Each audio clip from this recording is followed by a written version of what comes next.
കൊടുങ്ങല്ലൂരിലമ്മേ ദേവിയെ അമ്പര ചുംബിയാകുന്നൊരു കാളി ചന്ദ്രകലാധരിയാകുന്ന കാളി കറുത്ത മുടിയഴിച്ചിട്ടു കണ്ണുകൾ അഗ്നിപോൽ താനെ ജ്വലിച്ചു ചെമ്പട്ടു വാരി വലിച്ചൊന്നുടുത്തൊന്നു പള്ളിവാൾ തേരിടുന്നേ ദേവിയെ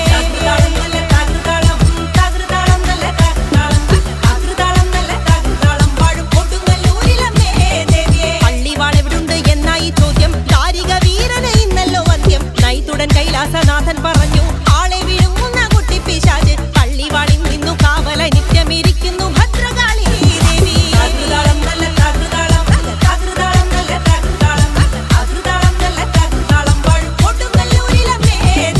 അതുകൊണ്ടു നിന്നെ അയക്കുവാൻ വയ്യ അതു കേട്ടു ശ്രീഭദ്രമെല്ലെ ചിരിച്ചേ പള്ളിവാൾ തെന്നിങ്ങെടുക്കുമി കാളി പിശാചിനെ കണ്ടാൽ വിഴുങ്ങുമി കാളി നേരെ തിരിച്ചവ